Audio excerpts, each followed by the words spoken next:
Alright, so we're still touring around Guangzhou. This seems to be a very lively place, especially during the night, I guess. But we're in the afternoon. And sarap ng amoy, oh. Anong pangalan ng place, Laurely? Dongshanfu.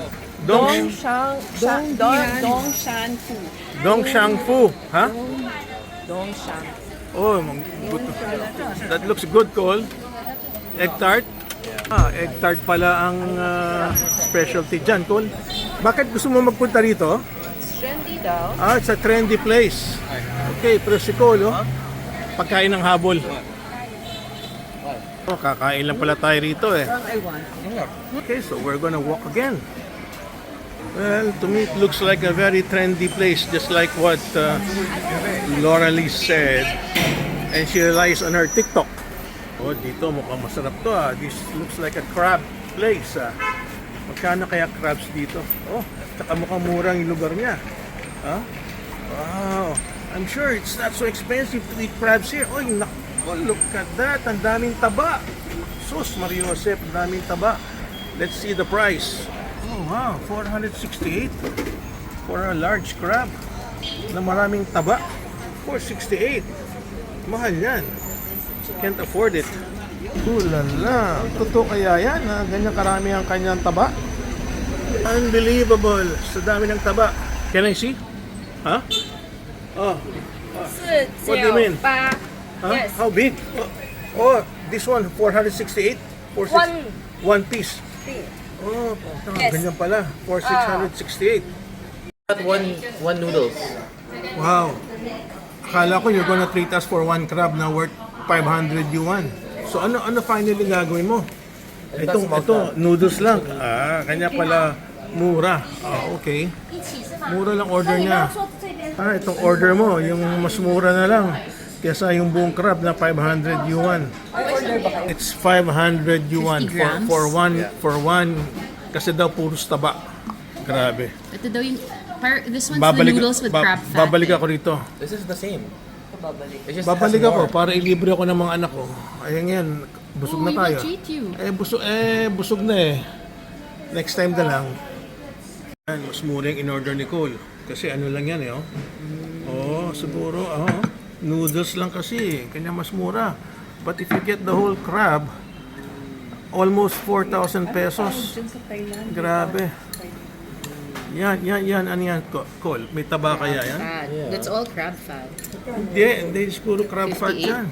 Yung crab fat kanina, yung buo. Ayan. Oh my God. 60. Amoy mo, Cole, kung mabango siya. Yes, I can smell it. Hindi, amoy mo. I can smell it. Oh, mabango? Oh, mabango nga. Oh. Grabe ito si Cole. Nag-hamburger na, kakain ulit, oh. Sige nga, taste mo nga. Oh, it's hot. Oh, hot. Hot? Oh. Pasalamat ka, busog na ako. Kung hindi, hahatiin kita riyan. Oh, how's the taste? Does it taste like crab? Yeah. Ha? Good. Ano, yung taba ng crab o hindi? Meat and tapa. Meat also? Okay. Pang yum-yum ko lang. Oh. Pero I don't know why the drivers Hala, how is it? tumikim ka. Magkakasakit ka na, may ubo si Cole. Hindi, wala. I'm just joking, ate. Ano, good? Oh. Oh, si mama naman. Grabe. Isang bowl, oh, pinaghati-hatian ng tatlo. Taste ko lang po. Buti na lang ako, busog na. Okay lang. Special ba yung taste? Ha? Baka you need to put some chili. Mukhang bitin. Ano, Berna? Okay? Sarap? Worth it? After eating noodles, another nice, interesting restaurant. Ayun sila Cole, bumili ng Haiti. Ayan, makain sila. Bumili sila ng Haiti. Grabe, interesting mga restaurants dito.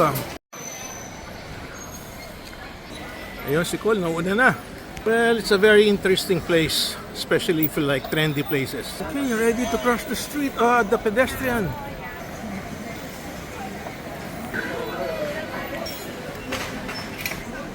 It looks old, but it's very nice. Uy, mangga. Looks good here in Miao Qian. Back to back yung mga prutas. Lorelei, ganda ng lugar na to, no? Lorelei, ha? Very nice place. Ganda. Ganda, oh. Parang urban revival daw. Well, it looks old, but still nice. I have a feeling si Cole nandito sa loob. Maybe he is inside here. Wala yung kapatid mo doon? Yan ang magaling mag-shopping. Si Lorelei Baron, no? Kinukuha pa ng photo. Mga shops dito, oh, ibang klase, oh. Very creative ang mga ano rito, mga stores. Oh, nice trendy store. Ito, may mga bulaklak pa sa labas. Dito muna ako mag-wait sa kanila. Dito ako mag-aantay. Kasi panay shopping sila. Well, I have a perfect view of the street. Ayun, si Cole, oh. Ayun, si Cole, naghahanapan sila, oh. He's using a white shirt. Ayun, finally, Cole saw Mama Berna and Lorelei.